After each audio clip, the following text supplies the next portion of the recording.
Sahabat seiman, kita lanjutkan kisah Imam Syafi'i. Untuk yang baru gabung, silakan tonton video kisah Imam Syafi'i sebelumnya agar lebih mudah dipahami. Selamat berimajinasi. Nabi Muhammad SAW pernah berdoa, "Ya Allah Tuhanku, hadiahkanlah bangsa Quraisy seorang ulama dari kalangan mereka sendiri yang akan melimpahi permukaan bumi ini dengan ilmu pengetahuannya," kata Imam Muslim Az-Zanji. Kemudian ia berkata lagi, baginda juga pernah bersabda bahwa akan ada seorang alim ulama dari kalangan kaum Quraisy yang ilmunya memenuhi muka bumi ini. Saya yakin orang yang dimaksudkan dalam hadis adalah Syafi'i. Ia begitu yakin Syafi'i adalah orang yang dimaksud dalam hadis itu karena ia berasal dari keturunan Quraisy. Nasabnya bertemu langsung dengan nasab Nabi Muhammad SAW. Setelah Rasulullah dan para sahabat meninggal dunia, baru sekarang muncul seorang yang begitu alim dari keluarga kaum Quraisy. Saya setuju dengan kata-kata Tuan, dukung Imam Ismail Al-Qustantani.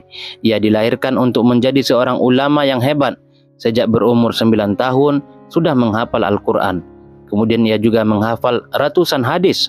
Oleh karena itu saya yakin kalau ia akan menjadi ulama hebat suatu hari nanti. Sekarang pun ia sudah menjadi ulama yang hebat, walaupun umurnya masih muda. Guru-gurunya memberikan kepercayaan kepadanya untuk mengajar dan memberikan fatwa. Penghormatan seperti itu belum pernah diberikan kepada seorang anak muda yang umurnya baru belasan tahun. Berbanggalah kaum Quraisy karena memiliki keturunan seperti Imam Syafi'i. Ilmunya akan memenuhi muka bumi, pengikutnya akan berjumlah banyak, dan namanya akan masyhur. Puji Imam Muslim Az-Zanji pula. Jika berbicara tentang ilmu fikih, Imam Syafi'i adalah orang yang sangat mengerti ilmu fikih dibandingkan dengan orang lain. Dan jika berbicara tentang bahasa Arab, ia juga lebih mengetahui bahasa Arab daripada orang lain. Bahkan jika berbicara tentang syair, ia adalah penyair hebat yang tidak ada tandingannya. Puji Yunus bin Abdul A'la, seorang ahli bahasa Arab yang juga seorang penyair. Kemudian Yunus bin Abdul A'la berkata lagi, jika Imam Syafi'i berceramah atau mengajarkan ilmu agama, banyak ahli bahasa dan penyair terkemuka menghadiri kuliahnya. Ini disebabkan bahasa yang diucapkannya adalah bahasa yang baik. Lidahnya fasih dalam menuturkan kata-kata. Tidak banyak ulama yang mempunyai kelebihan seperti itu. Imam Syafi'i terus mendapat pujian demi pujian. Banyak orang membicarakan kehebatannya, apalagi Imam Muslim Az-Zanji dan Imam Ismail Al-Qustantani. Dengan demikian, nama Imam Syafi'i semakin dikenal banyak orang. Jika dia datang ke Masjidil Haram, banyak orang mengerumuninya untuk bertanya tentang masalah agama. Orang-orang mengagumi kemerduan suaranya ketika ia membaca Al-Quran. Wahai Imam Syafi'i, mohon berilah nasihat untuk kami. Semoga kami insaf dan bertambah keimanan kami pula, pinta seseorang. Lelaki yang sudah berumur itu meminta kepada Imam Syafi'i. Imam Syafi'i tidak menolak permintaan lelaki itu. Ia naik ke atas mimbar lalu berkata dengan suara yang lantang, tetapi sedap didengar karena kefasihan lidahnya. Wahai kaum muslimin, sesungguhnya tidak ada harta yang lebih mulia dan berguna selain ilmu. Tidak ada yang lebih menguntungkan selain adab kesopanan. Tidak ada yang lebih berguna selain akal. Tidak ada yang lebih buruk selain sifat pelit, kata Imam Syafi'i. Apakah engkau yakin dengan ucapan itu? Tanya Qasim, seorang pemuda kepada kawan sebelahnya.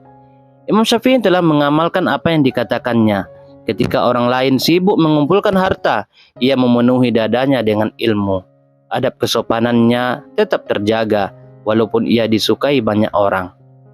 Ia juga bersifat pemurah, jawab Abdul Muluk yang lebih mengenal Imam Syafi'i daripada kawannya. Apakah memang benar ia adalah seorang yang pemurah? Bisakah kita buktikan? Qasim seolah ingin mengujinya. Mereka berdua setuju untuk menguji Imam Syafi'i demi membuktikan bahwa ia memang seorang yang pemurah. Abdul Muluk menemui Imam Syafi'i setelah ia menyampaikan ucapannya. Abdul Muluk lalu berkata, "Wahai Imam Syafi'i, saya memberi hadiah 100 dirham untuk Tuan. Gunakanlah untuk keperluan pribadi Tuan," kata Abdul Muluk sambil menyerahkan uang sebanyak 100 dirham kepada Imam Syafi'i. Imam Syafi'i mengambil pemberian itu dan dimasukkan ke dalam sakunya. Tidak lama kemudian, Qasim datang dengan wajah seperti orang dalam kesusahan. Qasim lalu berkata, "Wahai Tuan, saya membutuhkan 100 dirham. Sudikah Tuan membantu saya?" Tanpa banyak bicara, Imam Syafi'i mengambil sakunya lalu mengeluarkan 100 dirham yang baru diterimanya dari Abdul Muluk untuk diserahkan kepada Qasim. "Saya tidak membutuhkan uang ini, ambillah," katanya. Lalu dia menyerahkan semua uang tersebut. Qasim segera pergi dari hadapan Imam Syafi'i. Ia segera bertemu dengan Abdul Muluk. Kemudian ia pun berkata, "Memang benar, Imam Syafi'i itu orang yang sangat pemurah, walaupun ia tidak mengenal aku. Ia tidak banyak bertanya. Ia menyerahkan semua uang yang sudah engkau berikan kepadaku." Akhirnya Qasim yakin bahwa Imam Syafi'i adalah orang yang sangat pemurah. Ia selalu memuji kemurahan hati Imam Syafi'i di depan banyak orang. Peristiwa itu membuat nama Imam Syafi'i menjadi semakin terkenal dan semakin banyak orang yang sayang kepadanya. "Wahai Imam Syafi'i, Tuan memiliki bakat yang hebat sebagai seorang penyair. Kehebatan Tuan melebihi saya. Tuan akan sangat rugi jika Tuan menyia-nyiakan bakat itu," kata Mus'ab sambil membujuk Imam Syafi'i agar kembali mengarang dan mendeklamasikan puisi. "Wahai guruku Mus'ab, sesungguhnya saya lebih tertarik pada ilmu agama, sehingga saya tidak memberi perhatian penuh pada sastra," kata Imam Syafi'i pula. "Tuan cukup memberi dukungan kepada kami, golongan penyair, dengan sesekali mendampingi kami dan menghadiri majelis deklamasi puisi," pinta Mus'ab. Imam Syafi'i lantas menyetujuinya. Tidak lama kemudian diadakan pertandingan membaca syair di pasar Ukaz. Banyak temannya yang mendesak Imam Syafi'i untuk mengikuti pertandingan itu. Imam Syafi'i tidak mau menolak permintaan mereka. Akhirnya Imam Syafi'i mengikuti pertandingan itu. Ia membacakan sebuah syair kabilah Huzail yang panjang. Sebelum itu, tidak ada seorang pun yang dapat menghafal syair tersebut karena syair itu terlalu panjang.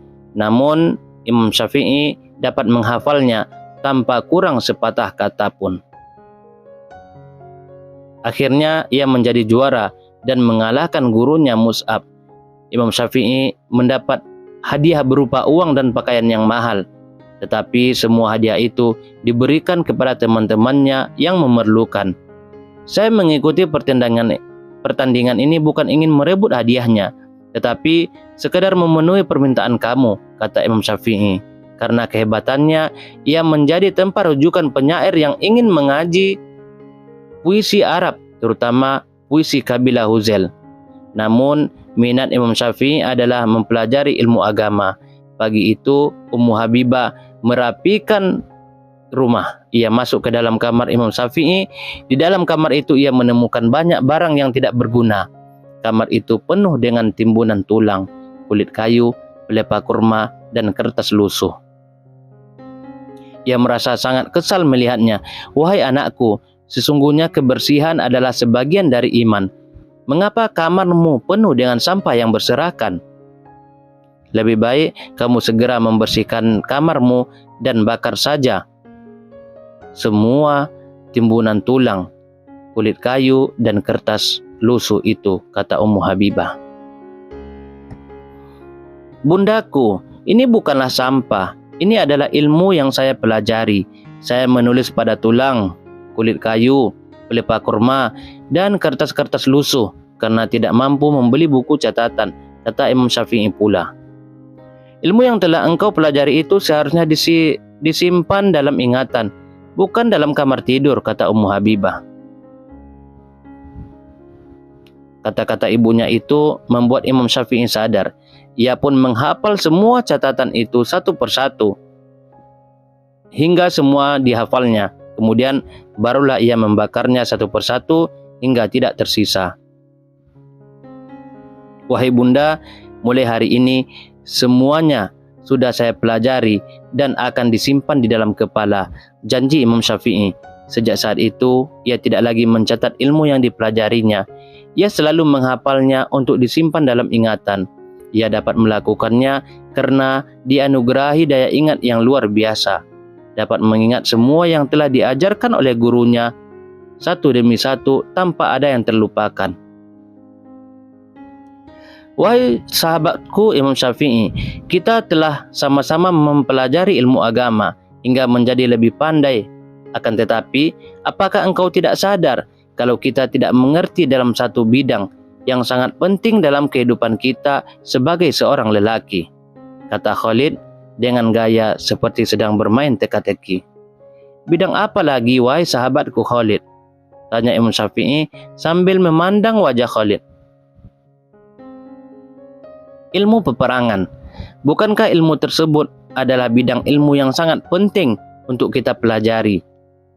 Seandainya musuh datang menyerang, bagaimana caranya kita akan melawan mereka, sedangkan kita tidak mengerti ilmu peperangan? Bukan hanya tidak mengerti, tetapi juga tidak bisa menggunakan senjata, jawab Khalid. Benar katamu wahai sahabatku, kita asyik mempelajari ilmu agama, tetapi tidak mengetahui ilmu di bidang kemiliteran. Padahal, jika pintu jihad terbuka, kita wajib menjalankannya, kata Imam Syafi'i pula. Ia sadar bahwa masih ada satu bidang ilmu lagi yang harus dipelajari. Lantas, ia mengajak Khalid dan beberapa orang rekan yang sebaya dengannya untuk bertemu seorang laki-laki tua yang bernama Amiruddin. Ia adalah seorang veteran tentara yang telah pensiun karena usianya yang sudah lanjut sehingga tidak dapat lagi mengabdi sebagai seorang tentara.